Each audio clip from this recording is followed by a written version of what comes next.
nag-invento ng mga pogo-pogo na yan at ibinintag sa kanya.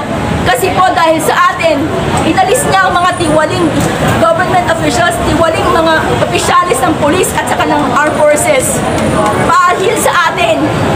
Ngayon, yung pagmamahal na to, kaya ba nyo, yung mga future politicians, kaya nyo bang tapatan yan? Kung matatawag ninyo, masagot nyo kami ng oo. Tanungin nyo to. Ang basihan nyo, Duterte. Ang basihan nating Pilipino, Duterte.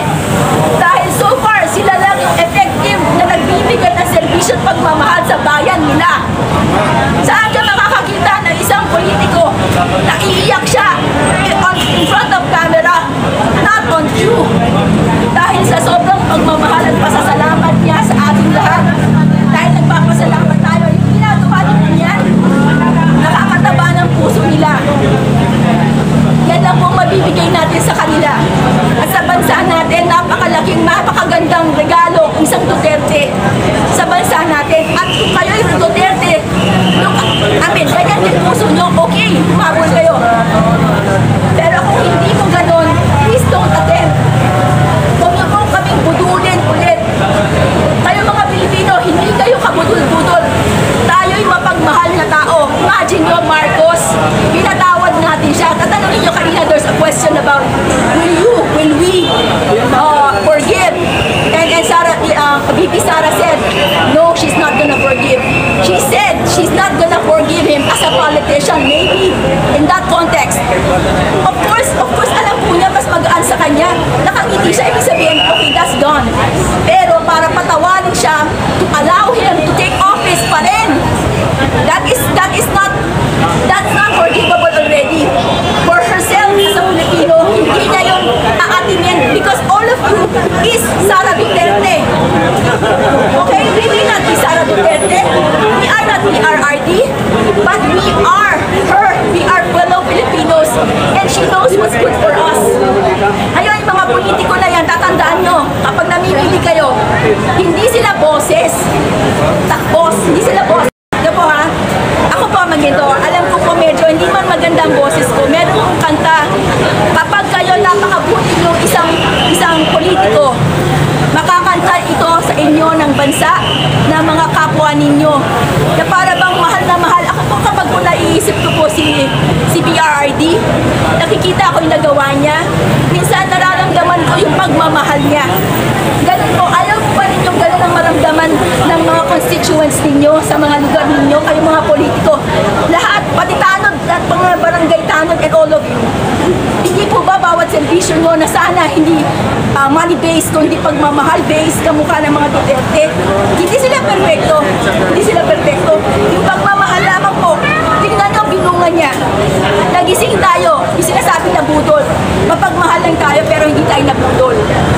Now, President Marcos, napatawad man po namin kayo, pero alam naman po ninyo na hindi nyo kaya na mamuno sa amin. Baka po nabenta na po ninyo ang Pilipinas, hindi namin po alam. Ang sinasabi ko lang po sa inyo lahat pa ng mga kumakampi at mga lahat ng tumituligsa sa mga Duterte, tandaan ninyo itong laban na to para sa inyo rin. Alam ko kahit hindi kayo nandito, pinagdarasal nyo rin kami at dapat napagdasal nyo kami. Para to sa atin, dahil Pilipino kayo, Pilipino kami, niloloko tayo, hindi pa kayo gising o mataba lang yung talaga bulsa nyo ngayon. Pero po ito sasabihin ko, napakasarap po siguro maging Duterte na nanilbihan dahil mahal niya ang bansa. Genuinely po, hindi peke. Hindi yung parang, at saka tatandaan nyo, wala sa ganda, wala sa gwapo, wala sa sikat ang pamimili ng isang mamumuno sa atin. Pagdarasal nyo, damdamin po ninyo sila kasi mas madali po magsalita at huwag kayong maniniwala. Para sa iboto nyo to, iboto nyo si ganito, huwag kayong maniniwala sa ganon. Tandaan nyo, magiging empleyado nyo yan at maaaring kapag binoto nyo na, hindi na kayo papansinin yan. Tandaan nyo po, ako po, kayo po, meron po ba sa inyo lumapit sa mga politiko pinansin kayo? Ako wala ako, hindi lang kay VP Sara dito, hindi maririnig kung hinain ko na to. Isa lang po yan. At saka po, hindi po tayo na magpapalimos. Gagawa po dapat ang gobyerno natin ng mga parang ways para ang magpapalimos, magtatrabaho siya, magkakapera siya ng sarili niya sa pawis niya. Hindi tayo palamunin, kaya tayo nagtatrabaho. Alam po ba ninyo? Ang mga taxpayers, lahat ng taxpayers na Pinoy, lahat po yan, kaya po kahit na masama sa loob niya na napabawasan, tapos ang kanilang sweldo, tapos ninanakaw lang, na excitedly ng mga politiko, okay? Sana po matulig sa lahat ng mga nagnakaw. Yun lang. Isa sa po. May nagko-comment kasi. Sige. Binayaran daw kayo. Okay. So, ganito, how much, isa palagay niyo, magkano po ibabayad sa kagaya ko? Hindi po ako, para po ordinaryong ito.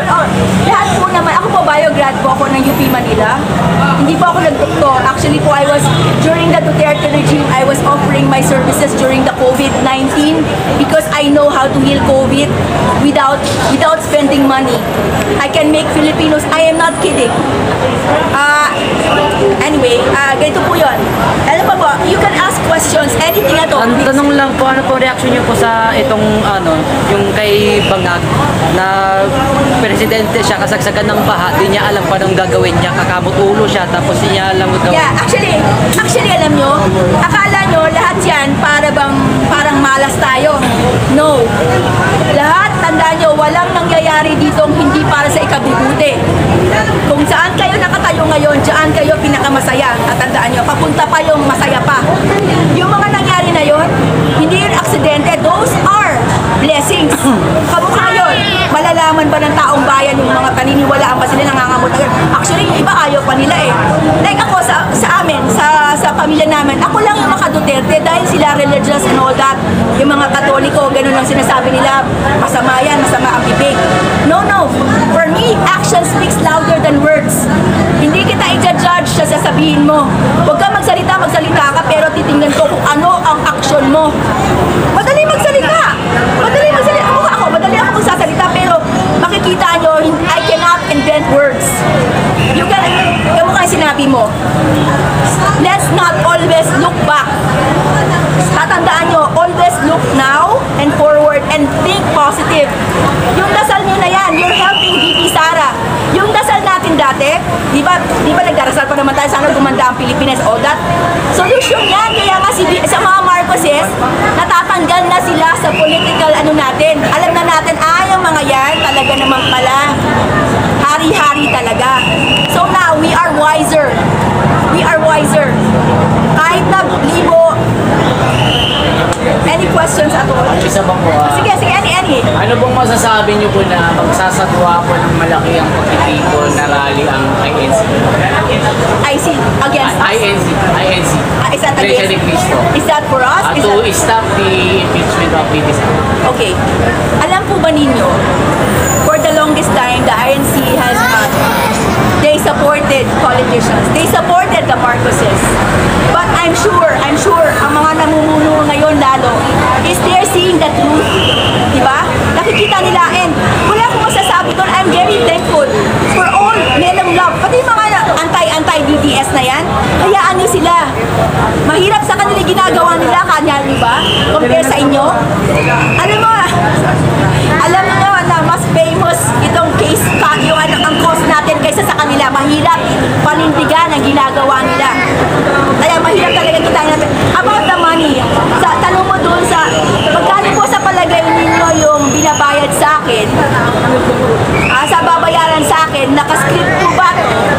Papunta po kami ng Angeles ngayon, pero po, sabi ko ba, dadaan ako dito, meron ako mensahe sa mga politiko. At saka sasabihin ko, sana, kayo mga politiko, mag-a-attend pa lang na magpolitiko kayo dahil gwapo lang kayo, magaling kayong gumawa ng awit. Please, hindi po yun ang kailangan. Kala nyo po ba na makita pumunta sa putikan, hinira kayo doon, tumulong kayo sa paggawa ng mga daan doon or something like that? Kaya ba nyo pa po yan? Hindi naman po nyo kaya yung ganun eh. Gusto nyo yung parang nasa aircon lang, tama po? Nasa aircon lang, tama po? Hindi po. Yung mga boss nyo nandun pinapawisan, kami naglalakad sa may sidewalk na may mga basura. Pero mga boss kayo na pinagbabayad ng mga taxpayers para sa mga taong natutulog sa daan, wala silang pamilya. At nung hindi mga sarili nyo, para yung mga konsensya nyo na tumitinig sa, oo, kakampi nyo lang sila, pero huwag naman sana ninyo silang yung mga gumagamit sa mga DDS, ay sa mga PRD at VP Sara. Sana naman po, matakot din kayo. Ang pinagtitiwalaan namin ang mga Duterte, hindi kayo. Ngayon, kung kayo nagpapakita na mahal nyo kami at masasabi nyo talaga mahal nyo kami, mararamdaman namin yun. Alam ko nyo, meron pong kanta na ganito. Actually, never sa buhay ko, kahit sa anak ko pa, sa asawa ko, or whoever, wala po akong nakantahan ng ganitong kanta. May kanta po yung meron po yung sabi, ang kanta po, actually, I will just interpret it in Tagalog. Hindi ko pa naramdaman ng ganito. Ngayon lang ako walang masabi na alam ko. Okay, I'll sing it. I have never felt like this.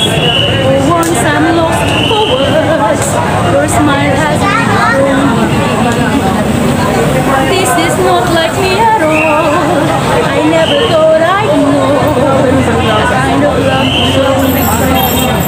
Now, no matter where I am, no matter what I do, I see your face eerie, like an unexpected song, an unexpected song. I don't know what's going on, can't work it out at all, whatever may I just can't believe my eyes. You look at me as though you couldn't bear to lose me. Now, no matter where I am, no matter what I do, I see your face appearing like an unexpected song, an unexpected song.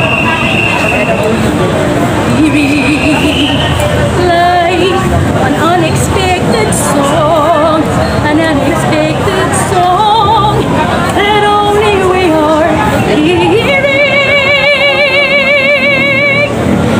Ang ibig sabihin, I'll give you the gist of that. I'm so sorry po, English yun. Pero po, ang kanta po nun, para po dedicated po siya kay PRRD, kay VP Sara. Dahil po sa nakikita ko po sa ginagawa po ninyo para sa amin, lahat po yan nakakataba po ng puso. At saka po ako po naiiyak ako na parang meron palang politikong ganito na kahit ano pa yung pinupukol sa kanya, ginagawa pa rin niya yung dapat. At hindi siya takot kumarap sa mga tumutuligsa sa kanya. Kaya po nandito kami, PRRD, na dahil po sa pagmamahal na ibinigay niyo sa amin, saka kaya po inaalagaan din po namin ang anak nyo, dahil mana rin po sa inyo. Kaya po, marami pong salamat sa inyo. Yun po yung unexpected song. Ang ibig sabihin, hindi mo hinaasahan na pagmamahal na ibibigay ng isang politiko sa iyo na hindi ka kilala pero ginagawa niyo po. Marami pong salamat sa inyo.